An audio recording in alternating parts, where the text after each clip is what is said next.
Hi, APE students. Welcome to video 30 on aquatic ecology. So when we talk about the different zones and different aquatic life zones, there are saltwater / marine, and there's also freshwater. So things like estuaries, coastlines, marshes, swamps, oceans, those are considered to be saltwater.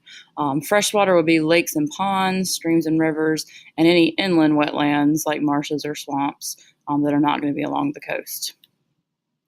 So these are the different zones of the ocean. You don't have to know all the crazy detail from this diagram, but know that the bottom of the ocean is called the abyssal zone. Kind of the middle that is still getting a pretty good amount of light would be the bathal zone.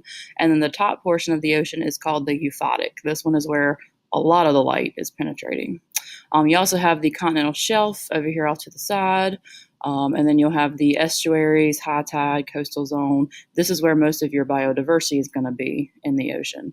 So again, the open ocean, if you remember, does not actually have that much production going on, if you remember our NPP and GPP discussion. So looking at the features of the ocean floor, you need to be able to answer these questions. You don't have to have an actual diagram like this, but just kind of be familiar with some of these terms. So the deepest place in our oceans is the ocean trench down here. The type of plate boundary that makes these trenches is a convergent plate boundary. So where one plate is going to be subducting, going underneath the other plate, that's where a trench forms. Sediment carried by rivers are deposited around here in the continental margin and shelf area.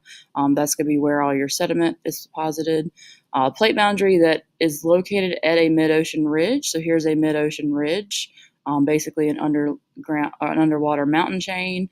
And this is a divergent plate boundary that is making this.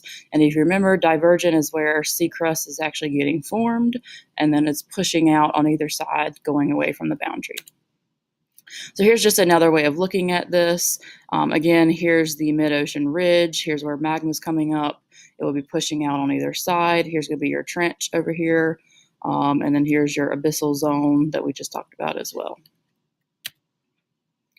So looking at the different life zones of the ocean, you have planktonic, means free floating. So things like phytoplankton, zooplankton. If it's swimming in the ocean freely, it's called nectonic. And then if it's down at the bottom, kind of, scavengers, decomposers, those are called benthic or benthos at the bottom. So some limiting factors in an aquatic life zone, basically what are things that limit the amount of organisms that can live there?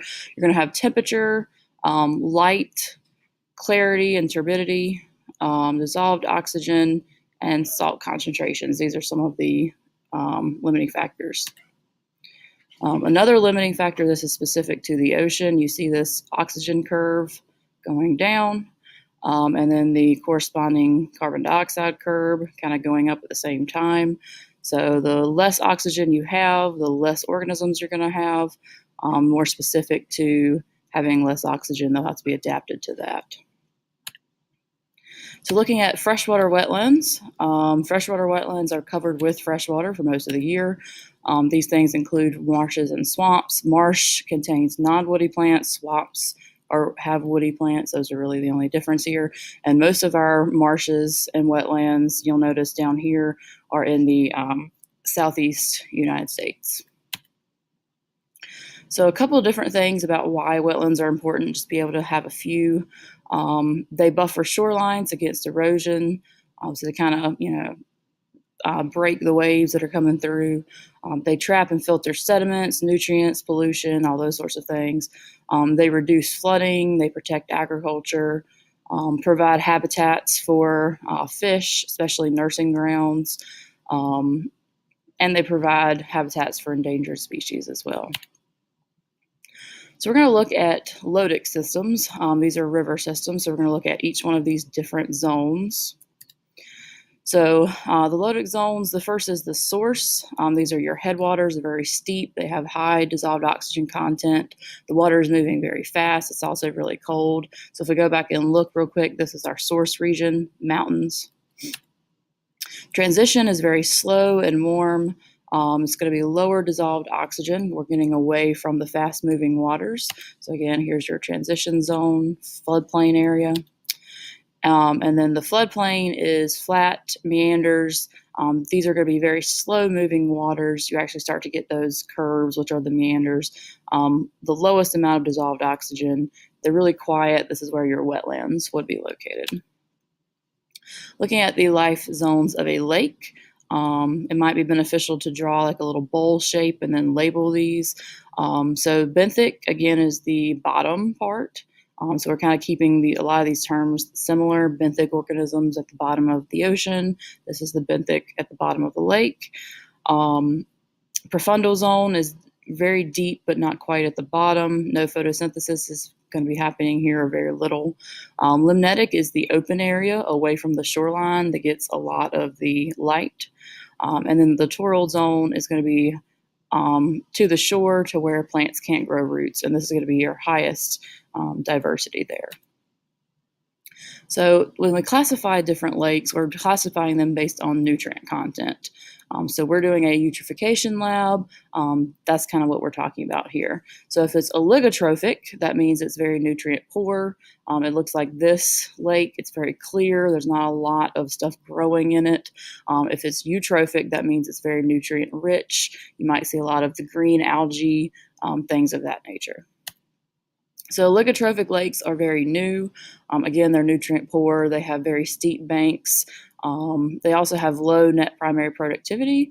They tend to be clear and they tend to not have as many populations. So over time, though, things will go into lakes. Nutrients will be added, and when that happens, you get a eutrophic lake. This is an old lake. It's very well nourished. It's usually shallower because sediment has built up in the bottom. That's what leads to the turbidity. It also has high net primary productivity because it's got a lot of nitrogen and phosphorus in it, and therefore it's got a lot of biodiversity. So this is a natural process that over time lakes go from oligotrophic to eutrophic.